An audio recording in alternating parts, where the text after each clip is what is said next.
Bookaholics, welcome back to Wanderlust Books, and today we're going to be doing a very exciting review slash book discussion, and that's going to be on Ready Player One by Ernest Cline.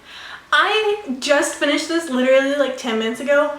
I had to make a book talk because I'm so excited to talk about it. It was so good. I give it 5 out of 5 stars, so let's get into the discussion. Alright, so let's get into the actual synopsis of Ready Player One. So Ready Player One is about a type of virtual reality world called the Oasis, and it's pretty much where people can go play video games in a virtual reality world, but it's also becoming the internet where you can like go to the library, go to school, read everything, watch everything, pretty much do everything you do on the internet, but through virtual reality helmets. And so the creator of this actual virtual reality world has passed away, sadly, and he had no heir to his fortune, which is like multi-billionaire type of fortune. And so he decided to hide an Easter egg inside his game, really well hidden, and there's going to be a contest to who can find it first. And so the main character, Wade, has actually been first to find the first clue, and so it's pretty much his journey in trying to find the Easter egg through all these different things. Lots and lots of references of 80s, video games, D&D, all this other crazy stuff. It's so good. There's so many references that you have to pay attention to actually get some foreshadowing of the actual story and to actually just know what the heck they're talking about. And so the main creator is actually born in the 80s, so that's why there's so many 80s references, because it's pretty much trying to pick his mind to try and find this Easter egg. So that's pretty much just the synopsis portion of this book. I'm not going to go any spoilery because it's so good. You need to pick it up right now if you haven't.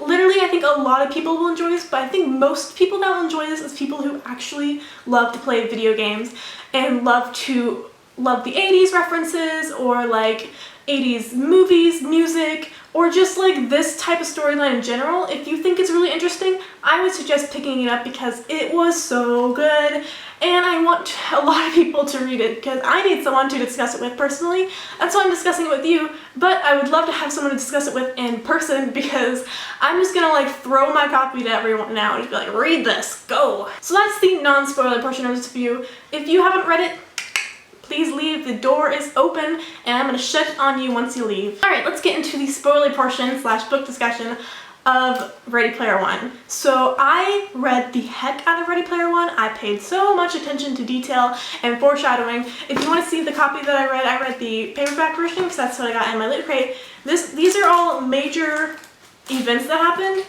These are characters and major events that happened to them. I got so into this book, it was so good. Alright, so let's start out with Wade. I actually really enjoyed Wade and his character in general. I think that he was very realistic in the actual type of video game era of what kind of people will actually play video games and how he acts throughout the entire book. I was pretty much just like, on point. You're great, Ernest Cline. And so I really liked his character. I really liked all the main characters. Like Artemis, she was really kick-ass and really Ark, he was really kick-ass and really cool. And then I really liked Ernest Cline's character development throughout his entire story. I mean, the main characters, the villains, the creators of actual Oasis, they were all beautifully written, and I really enjoyed reading about all of them. Alright, let's talk about IOI, which is the organization that pretty much is trying to take over Oasis. I thought they were I didn't think in the beginning that they were very much attached to actually trying to take over Oasis, but that was pretty much just my miscommunication with the actual book itself.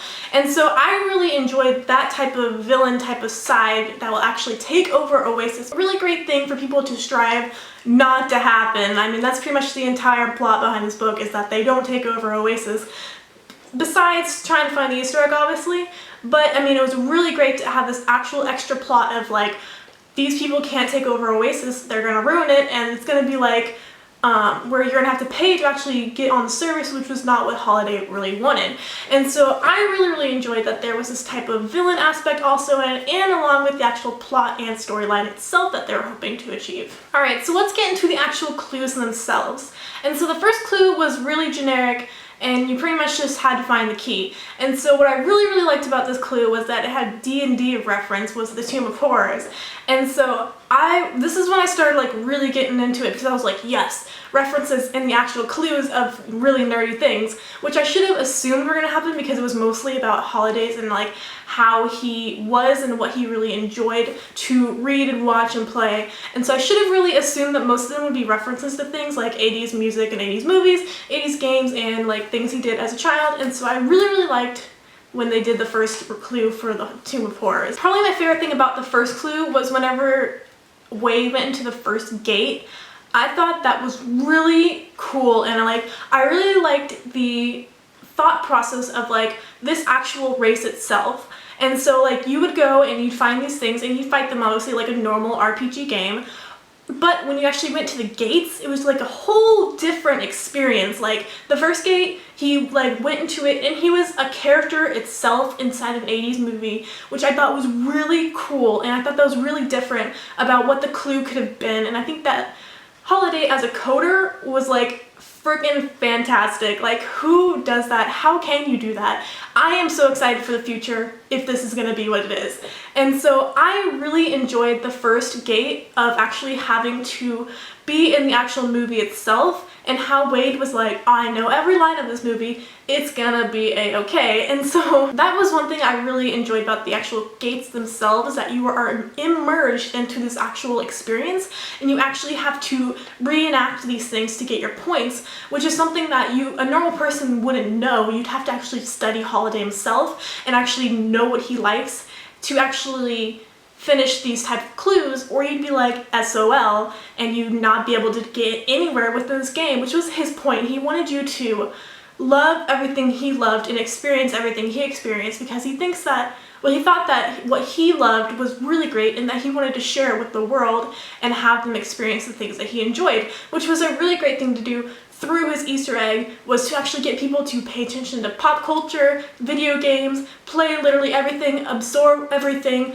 and get into the spirit of this actual decade, which was really cool. So let's talk about Holiday's partner, Morrow. Is that his name? Morrow? It's like Og Morrow. And so I thought they were really interesting type of partnership. Like, they were best friends growing up, they created this oasis together, and then they like had a split whenever he got married, and he created his own company where he made very educational games with his wife. And I thought it was really interesting about like how his actual life came to be as well. And I know it's going to be very important obviously later in the book on how he actually is and how he is with Holiday near the end, but just as he is like in the beginning where you don't even meet him and you don't know anything about him, I thought it was really interesting on how he took his fortune, twisted it, and made like educational games. Because even Wade, the main character, he like played all those games and he went to school with all those games, and that's pretty much how he like learned to like read and do math and learn puzzles. And it was like really cool, different kind of twist on like being a multi-billionaire instead of just like doing crazy things. Because I think like both of these main partners for Oasis like did amazing things with their fortune toward actual video games, and they didn't just like blow it away. Alright, so after Wade gets into the first gate and wins the copper key and all this other jazz, he has to deal with all of this pressure on him being the first one to finish it, and him getting sponsorships and people wanting to kill him and all this other crazy stuff. And then the IOI comes to him and they're like, hey, you want to partner up? And Wade's like, nah, but maybe I'll check it out and see what you guys want to say, which I thought was a really bad mistake. I didn't think he needed to go there at all, just like Artemis and just like Ark did. They did not go there because they knew that shit would fuck up how they did stuff. And I think Wade was just getting like too cocky, and he knew that he was getting places with his actual clues, and so he just wanted to go there and see what they had to say. And so that was a really bad mistake. I thought he was actually somewhat gonna take the one role where he would like be the head of the actual Sixers, but then he was like, nah, fuck you, I'm not gonna do this at all. And then they blew up his trailer park and his aunt most likely died. We don't even know for sure yet, but I'm assuming she did, obviously. And that was just like, whoa, they're taking this to a whole different level. They're killing people. That's not cool. And that was when I realized that there was a lot of crazy stuff that's gonna happen throughout this book because of these guys. because they were not afraid to know literally everything about you or know how to find you or kill your family or kill you. I mean, they were gonna do literally everything, anything they could do to get this Easter egg, which was crazy. I should have expected that, but I really didn't. I didn't think they would actually kill for it because I felt like there was still a little bit of humanity left, but this is obviously like in a somewhat different reality and somewhat crazy circumstances where like multi-billionaire heir is on the line, and so people are always going to kill for it. But I didn't, and you should honestly expect it to be the most popular shady organization that's going to do it, obviously, right? No, Kirsty didn't think that. Because of the Sixers killing Wade's family, obviously, he had to get the fuck out of that trailer park, right? So he had to pack all his stuff and leave and find a new way to live his life. He's never left Oklahoma City. He's never gone anywhere outside his trailer park. And he finally just ended up getting some money from these sponsors. And so he's just gonna vamoose. And I didn't expect anything less from him. Like, he should have done that a long time before. He should have done it like right when he got sponsors money, because they obviously, they wired him to him immediately, right? So he should have just left. But no. Let's not do that. But I mean, they would have blown up his family anyway if he went to go see the Sixers and stuff. But I mean, he should have left earlier. So he gets like this really crappy apartment that's like hidden somewhere. You don't need to do anything. You're just gonna put his visor on and play the game and not really care about living inside a really fancy place, which is understandable because he's pretty much just focused on finding the egg and he doesn't need something super fancy. For Artemis as a main character, I really liked her. I thought she was really cool. She was pretty down to earth, and she knew how to have boundaries. She knew how to keep Wade at bay for the most part. I mean, they did start getting really close, and he ended up falling in love with her, and she was like, nope, no, we can't do this. We need to find the egg. We can't have things in our way to distract us, because they were both getting distracted on the actual task at hand, obviously, when you start hanging out with someone. And so I thought it was a really mature thing for her to cut Wade off. And I thought it was really sad when he was starting to get depressed and he would just be in an oasis all the time. He would eat a lot and he gained weight, and he literally never left his apartment for like 6 months or a year, was it? I don't know the exact timeline, but it was a really long time, and he never left his apartment. So Wade decides that he's trying to find the Jade Key, right? And so he ends up going to this like Pac-Man type of area where he has to try to completely finish Pac-Man with the perfect score.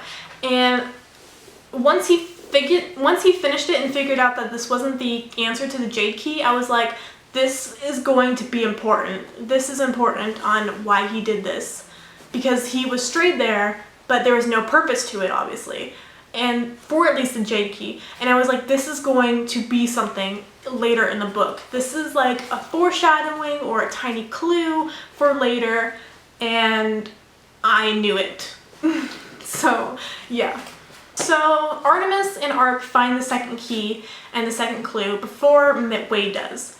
And so Ark decides that since Wade pretty much was like, I was the entire reason you found the first key, he sent that to him and was just like, debts paid, go find the second key, go do your thing. And so Wade goes and finds the second key, and it's just, whenever he gets the second key, it's pretty much just a piece of tinfoil, I think.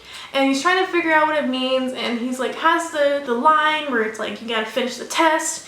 And he figures out how to get to the third key, which is the crystal key. But let's backtrack on when he's getting the second key. So he's found the second key, he's trying to figure it out. He realizes like once he gets it, he's got to bounce out of there, right? So he starts leaving, but he finds that when he's leaving that, what's his name? Datato, maybe? I don't know how to say his name. He ends up dying, and Wade's just like, man, that really sucks, his avatar died. But then he finds out that he literally died, and he got pushed off his balcony by most likely Sixers person, and he committed suicide. But his best friend or brother was like, no, they killed him. And so that was when you knew things were getting real, that they were gonna kill people more than just like your family to get this Easter egg.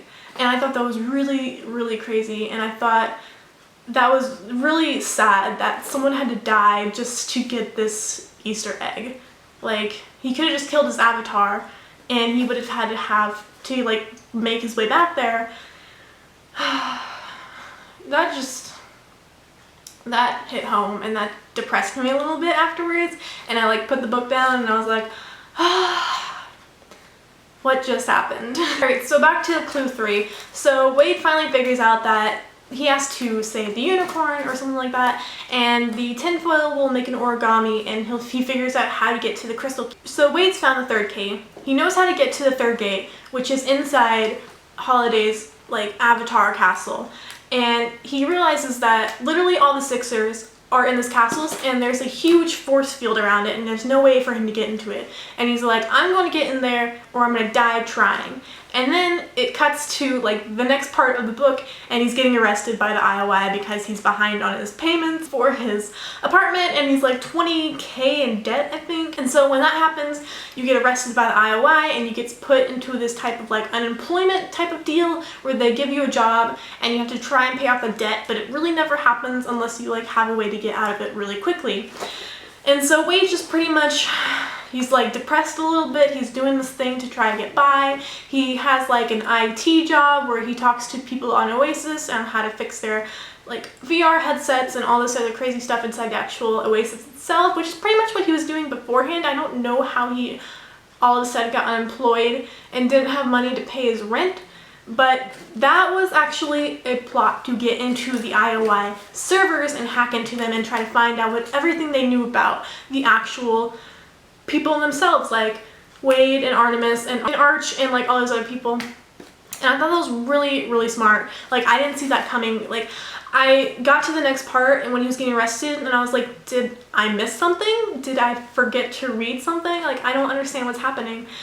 But I finally figured out what's happening, obviously, because he tells us what's gonna happen. And so, yeah, he is in this type of, he actually gets into the IOI servers, and he realizes that they've been actually watching him for a while now, and they know literally everything about him and everyone that he associates with through Oasis, except kind of Arch. Is that how you say his name? God, I feel like I'm messing it up. Except him, because he's like on the road all the time and like trying to not be found and all this other crazy stuff. And so he realizes that they've been watching him, and there was a plot to kill them later once they trick them into finding out how to get into the third gate. And so in his process of learning everything about this, he finds out about Artemis and her real identity, and he realizes that she looks pretty much just like her avatar, beautiful, all this other crazy stuff, but she has this big birthmark on like the left side of her face, and so that's why she was pretty much just concerned about not letting people see her and how she was ugly. They all four figure out how to get into the third gate, and it's pretty much a School of Rock reference, and I thought that was really cute. I love the references that come with these clues. I think they're so clever, and I think Ernest Cline like did a fantastic job on actually tying all of these different pop references into his book. There is probably like 1,000 pop references in this book. It's ridiculous, and I don't know how he thought of all of it, because I forget so many things on what I've watched and what I like that I don't think I could figure out how to submerge all of this pop culture references into this book and have all these different clues for how to find everything, and it was so cool to like read about it. So one of my favorite parts probably was when they're all in the pirate chat and Og actually finds himself inside of it with him. Well, he doesn't find himself, he's watching them. And he like submerges and talks to them, and it was like, I know you all are like running away because Wade told them to like leave once he found out that the Sixers were watching him. And he was like, you can all come to my house in Oregon and we'll all just finish this third gate in my home, and you'll all have your own virtuality world set up, and you can do this not having to be in an airport stealing bandwidth. Ark is actually a female, which I totally saw coming. Whenever he was like, I'm not who you think I am, like, I was like, female, knew it. That's something that happened. I totally called that. I was like, I bet he is a female or something like that. And I knew it. And so he is actually an African-American young girl, and she was actually kicked out of her mother's house, and she's been on the road in an RV pretty much the entire time, which is why no one can find him. So the one thing I really enjoyed about that scene was how they just were still friends. I mean, that's pretty much how it goes down whenever you like meet internet friends, is that you don't care if there's like maybe something they're lying about because you're just friends with them. And it doesn't matter who they are on the outside, it just matters who they are on the inside. And I thought that was a really great theme to have with this actual entire story, because that's pretty much how it is online. Like, people may not be who they are online as who they are in person, but it doesn't mean that they're not fantastic people and that they actually showed you who they actually are and not how they portrayed on the outside. We're on to the fight of the third gate, and pretty much everyone that wants to be there that's a gunter is there to fight. And so all of the 4 of the high fives, I guess, are there, and they're there to fight against the IOIs/Sixers that are actually holding themselves inside the castle and having a force field around it. And so the force field is going to drop at noon, and they're going to go in there and fight. And so once that drops, once they go in there to fight, Sora No is actually killed and his avatar's vanished. And so they lose him while he's trying to give revenge to Sorrento, which is the main guy of the IOI or Sixers. And so Wade actually goes in there after Sora No has tried to kill him, and Wade kills him himself, which is like not that big of a deal because he's probably just gonna knock some nerd over and steal his avatar and go back into the fight. But I mean, he took away most of his power. But the thing is that they just, once the 3 of them enter into the third gate, they all die. Which is because this IOI just exploded Oasis. They killed everyone on the entire server. For some reason, Wade gets a second life. And this is when I was like, I knew it. I fucking knew it. The Pac-Man was useful because he got a second life from finishing the Pac-Man artifact. And I was like, I knew it. Like, this is why he did it. Because, I mean, it's not why he did it, but it was like a really great thing to have because of this actual thing that happened. And I was just like, I knew this was going to be very important later in the book. Like, they didn't just have him finish Pac-Man, get an extra life, and be like, nah, that was not really important. Like, I paid attention during this book, and I knew that was going to be important. And so when he was like, I guess it's because I finished Pac-Man and I got an extra life, I was like, knew it, I knew it, yes. And so that was a very stressful moment for me. I was on the edge of my seat that entire time. I was like, who's gonna get it first? Who's gonna get the Easter egg and who's gonna figure this out? And I thought it was really cute when the password to the computer was the name of Og's wife, Kira's D&D name. Wade wins, he gets the Easter egg, he gets his multi-billionaire, he gets to be immortal in the game, and he pretty much owns Oasis now. So that's a thing. But the thing is that he's gonna give partial credit to his 2 friends, give them money, obviously, or to his 3 friends. Sorrento just died in the game, so it's through the 3 friends. They're all billionaires now, but I think Wade's the most important billionaire because he owns Oasis now, so that's something. And the one thing that he decides to do once he wins is take off his headset, go find Artemis or Samantha, and go talk to her. Which was the best part of the entire book, was the ending when they got to talk to each other and they just loved each other after that, and they kissed and it was over, and I love this book. It was so good, right? Did you read this book? It was so good. I'm so excited for finishing this book. Like, I didn't think I would love it this much. Like, I knew I'd love it because it had a lot of video game references and 80s things, but I didn't think I would love it this much. It was so good. And I'm like encouraging my friends to read it, and I'm like, you need to read this now. Like, I was freaking out in like the ending of the book, and I was like freaking out to my friends in text, and I was like, ah, what's happening? I fucking knew everything was happening. And oh my god. But it was so good. So I gave this book 5 out of 5 stars. Absolutely loved it. Recommend it to literally everyone. It's becoming one of my new favorite books. It's been on my favorite shelf for a while now just because it's pretty, but now it actually earned its spot there, and it's gonna stay there. Thank you for watching this review. I know I talked a lot, and I hope you stayed through this entire thing if you've read this, and fangirled with me because it was really good. So if you like this review, please give it a thumbs up. It helps me out by knowing you actually like what I'm giving you. And if you'd like, please subscribe to watch my content every Monday, Wednesday, and Friday. So thanks for watching, and please read this book, My Lovely Bookaholics. Bye!